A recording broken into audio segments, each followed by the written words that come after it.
Bonjour à toutes et à tous. Donc, on a une séance complètement seigneuriale avec 3 étudiantes et étudiants avec Benoît Grenier. Donc, c'est quand même cool. Moi, je trouve ça cool. On va commencer par une communication présentée par Audrey Desrochers. Elle est, comme je disais, étudiante sous la direction de Benoît Grenier. Le titre de sa communication est « Prendre racine au Canada, le cas des soldats des troupes auxiliaires allemandes à la fin du 18e siècle ». Donc, elle va s'intéresser principalement au cas de la seigneurie de Saint-Gilles et va observer les différentes tactiques et si l'enracinement est réussi par les mercenaires ou non et comment ceux-ci vont transmettre à la génération future. Tu as 15 minutes. J'essaie juste de faire marcher le PowerPoint, puis la souris n'est pas très cool. Ça fonctionne sur là-dessus aussi. Mais c'est parce qu'il faut que je l'ouvre. Puis la souris ne bouge pas, désolé, ce ne sera pas long. Ça, c'est du papier. Ouais, peut-être. C'est peut-être juste ça. J'ai réussi. C'est lequel des deux? Celui-là? Okay. On va peut-être réussir à le partir. À partir de là, ça va fonctionner. Celui-ci. Parfait. Et donc, bonjour à tous et à toutes. Comme Félix l'a mentionné, ma présentation s'intitule « Prendre racine au Canada, le cas des soldats des troupes auxiliaires allemandes à la fin du 18e siècle ». Cette présentation est tirée de mon mémoire de maîtrise qui est présentement en rédaction. Dans celui-ci, je travaille entre autres sur l'enracinement de soldats plus connus sous le nom de mercenaires allemands qui sont venus s'établir à Saint-Gilles dans la seigneurie de Beau-Rivage à la fin de la Révolution américaine. Donc, ces militaires se retrouvent en Amérique puisqu'ils étaient à la solde de la Grande-Bretagne pendant le conflit, puisque celle-ci faisait face à un manque criant de soldats pour contrer l'insurrection des 13 colonies. Donc, certains États allemands acceptent de lui en louer. Donc, ils sont entre 1200 et 1400 qui optent de s'établir dans la province de Québec. Ils s'installent un peu partout dans la vallée laurentienne. Dans le cas de mon mémoire, c'est le fait qu'ils soient un groupe et non seulement quelques individus répartis sur un large territoire qui rend l'analyse intéressante.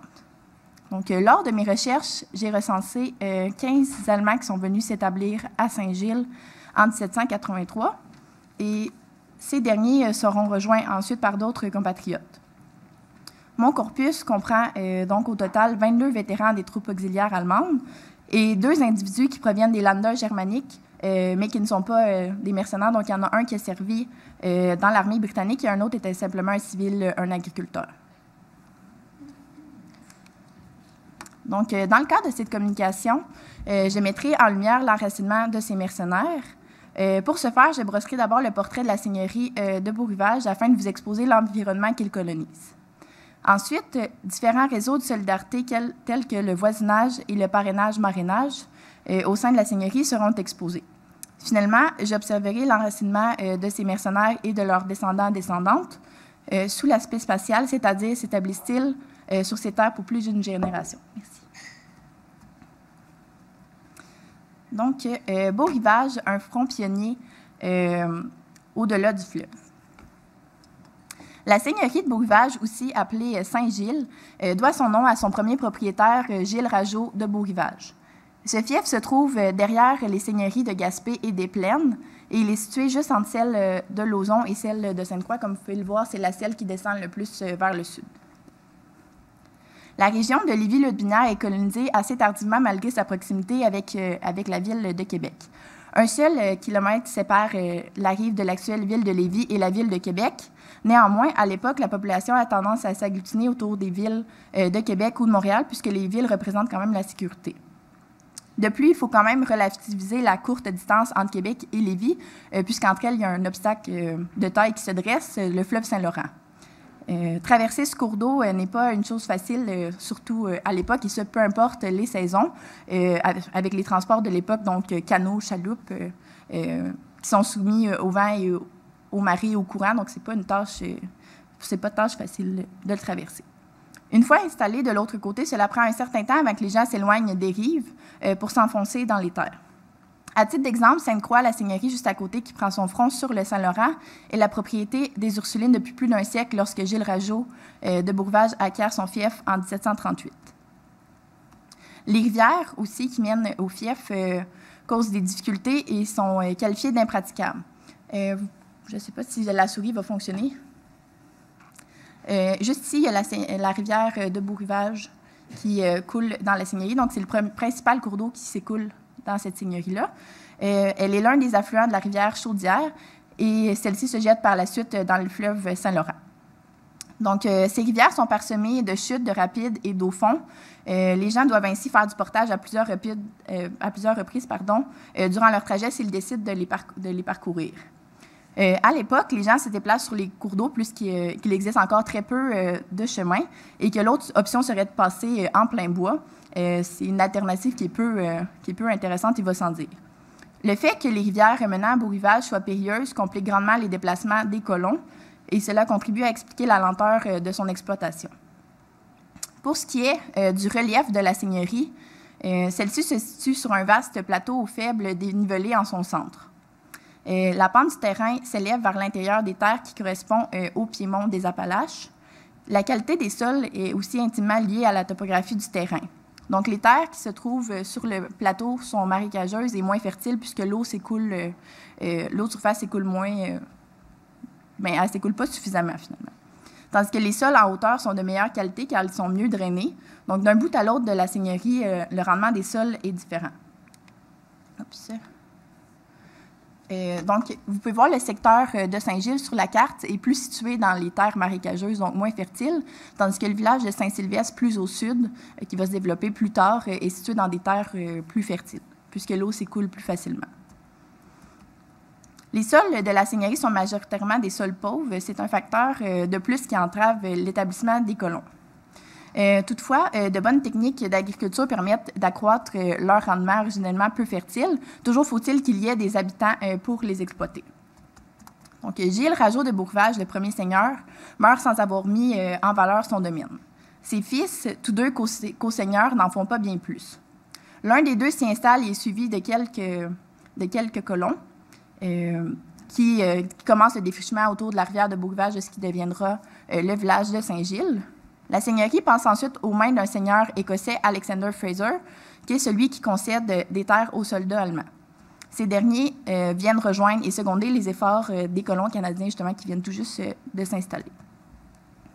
Donc, si on passe maintenant au réseau de solidarité au sein de la seigneurie, donc s'installer sur un front pionnier reste un défi de taille. Il n'y a pas encore de moulin, comme témoigne la plainte des habitants en 1772, et la première preuve de construction d'un moulin remonte à 1791, donc quand même quelques années après qu'ils se soient installés. Quand le pain est la principale source d'alimentation à l'époque, c'est pas une mince tâche de devoir faire des kilomètres pour pouvoir aller moudre ses grains. Les gens doivent aussi se déplacer à Saint-Nicolas pour des nécessités de culte, les mariages, les baptêmes, les sépultures. Sinon, il faut attendre le passage du curé de Saint-Nicolas qui dessert le secteur de Saint-Gilles, mais les gens sont habituellement pressés puisqu'ils ont peur, par exemple, pour les baptêmes, que leurs bébés finissent dans les limbes sans ce sacrement. Donc, dans ces conditions, bref, il faut se serrer les coudes. La famille est une unité de production essentielle à l'ère pré-industrielle. Donc, la ferme est toujours une affaire de famille où chacun a ses tâches. D'autant plus lorsqu'il faut s'atteler à transformer la forêt en terre arable. En dehors de celle-ci, le voisinage joue toutefois un rôle primordial pour l'enracinement des arrivants. Les liens qui se créent entre justement les différents voisins se substituent à ceux qu'ils auraient eus avec leur famille naturelle ou avec leur belle famille. Cela permet aux étrangers de reprendre racine. Comme les Canadiens ne sont pas nombreux lorsque les Allemands arrivent, aucun des deux groupes ne peut vivre en vase clos, comme ce fut le cas plus tard pour les Irlandais qui s'établirent dans la seigneurie, puisqu'ils étaient suffisamment en grand nombre pour se marier entre eux. De plus, en regard des fiches de famille que j'ai constituées lors de mes recherches, il faut nuancer l'importance des réseaux familiaux pour le cas des mercenaires à l'étude, puisque dans la première génération, très peu d'entre eux ont épousé des filles de la place. Même ceux qui se sont mariés avec des Canadiennes, ils n'ont pas nécessairement ils n'ont pas leur belle famille à proximité. Ils vont donc compenser avec des liens de sociabilité qui existent avec leurs compatriotes, puisque certains se connaissent depuis plus d'une décennie, comme j'ai découvert, j'ai eu la chance de l'observer dans les témoignages de liberté au mariage. Il y en a même qui se connaissent depuis 16 ans. Puis avec aussi leur voisinage. Le terrier de la seigneurie aussi nous a permis de voir qu'il y a des mercenaires allemands qui sont nombreux à vivre à proximité. Leurs censives sont situées près les unes des autres, en particulier sur le rang nommé Commencement Ouest et sur le chemin Craig. La forme rectangulaire des censives étroites et longues, facilite les relations d'entraide puisque le premier voisin est quand même à proximité, donc à une très longue distance. Cela permet d'avoir de l'aide pour des coups de main, mais aussi des alliés en cas de crise, par exemple lors des incendies ou d'un accident de travail ou des accouchements plus difficiles. Il est également possible d'observer ces liens de solidarité et de sociabilité en portant attention aux mentions des parrains et des marraines dans les registres paroissiaux. Par exemple, Eva Lavina Sophia Manker était la marraine de Pierre, fils d'Anton Knapp, et de Maria Magdalene Hessler. Marie-Madeleine, une autre fille de ce couple, a pour parrain Friedrich Grundler et pour marraine Marie-Magdalene Gendron, pour vous en nommer seulement quelques-uns. On retrouve aussi le nom des premiers Canadiens comme parrains ou marraines. Par exemple, Marie Boucher est la marraine de Luc Gerhardt, le fils de Philippe Gerhardt et de Marie-Madeleine Audette. Les parents spirituels jouaient un rôle prépondérant sous l'Ancien Régime, puisqu'ils permettent de créer de nouveaux réseaux d'alliances. Les parrains et les marraines deviennent des membres de la famille élargie. Cela fait en sorte que les vétérans allemands auront tout de même un réseau de sociabilité et de solidarité, et cela témoigne du désir des différents habitants d'établir de bons liens entre eux et de favoriser la coopération. Passons maintenant à la question qui nous intéresse surtout, leur enracinement à Saint-Gilles. Donc, partir ou rester un enracinement à Saint-Gilles. Donc, trois choix se posent aux immigrants lorsqu'ils s'installent à un endroit. Repartir, rester ou tenter sa chance ailleurs tout en restant dans le pays d'accueil, quand ce ne sont pas tous les migrants qui se fixent à leur premier établissement. Les mercenaires allemands ont sans doute été confrontés à ces décisions. Bien qu'aucun d'entre eux ne soit reparti dans les Länder germaniques, ils ne sont pas tous restés dans la seigneurie de Beau-Rivage et s'ils l'ont fait, ils n'ont pas nécessairement fait souche. Il est possible de dire que 8 des membres de l'échantillon s'enracinent à Saint-Gilles et laissent des descendants qui seront là pour plus d'une génération. Les généalogistes, même ayant fait des recherches dans la région, ont recensé des gens qui portent leur nom jusqu'à la fin du 19e siècle et ils ont encore des descendants qui portent leur nom encore aujourd'hui ailleurs dans la province, même si certains d'entre eux se sont francisés. Donc, vous pouvez voir ici, par exemple, Bayer qui devient Pailleur, Co écrit comme ça devient Co de l'autre façon. Lauder devient lettre ou lettre. Vous comprenez le principe.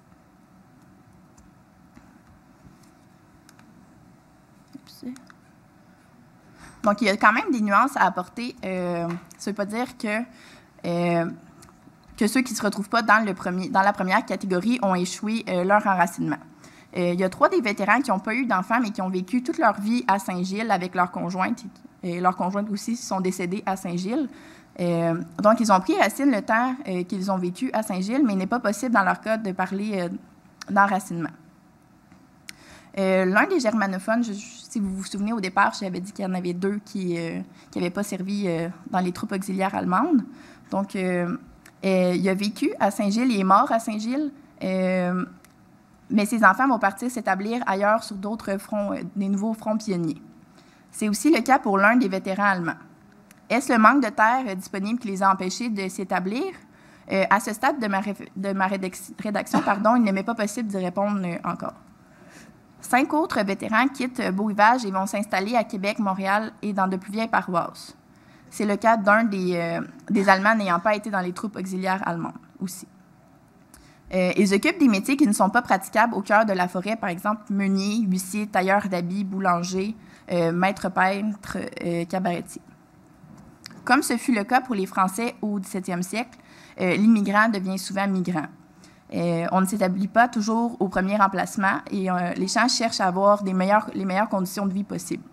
En histoire rurale, on ne considère pas que l'enracinement est un échec si les gens quittent pour s'établir dans un lieu où ils peuvent pratiquer un métier plus spécialisé ou si c'est pour épouser des filles de familles plus anciennes, car cela leur permet, au final, d'être dans une meilleure position sociale qu'ils ne l'auraient été au départ. Dans le cas qui nous intéresse, il semble que ce soit plutôt pour la pratique de leur métier qu'ils ont quitté Saint-Gilles et non pour épouser des filles de familles plus anciennes dans d'autres paroisses.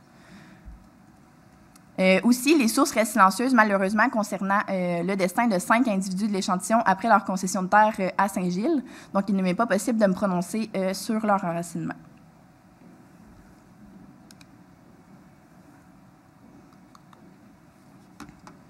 Donc, en conclusion, cette présentation aura permis, je l'espère, de donner une meilleure compréhension en l'enracinement des soldats des troupes auxiliaires allemandes dans la seigneurie de Beau-Rivage.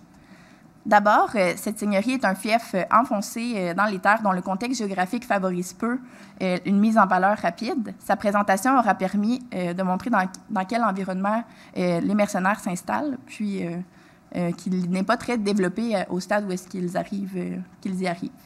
Ensuite, il aura été possible d'observer qu'il y a bel et bien des réseaux de solidarité au sein de ce front pionnier et qu'ils sont un facteur crucial pour l'enracinement de ces nouveaux arrivants.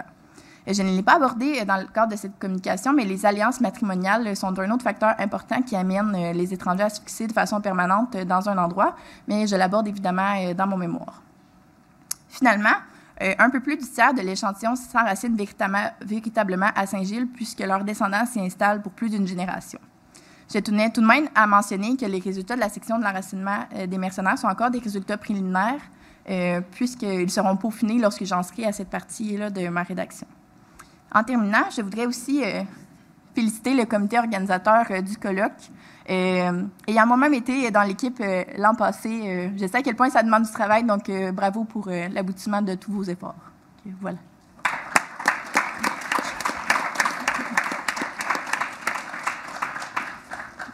Merci beaucoup, Audrey, pour ta superbe présentation et ta très bonne gestion du temps.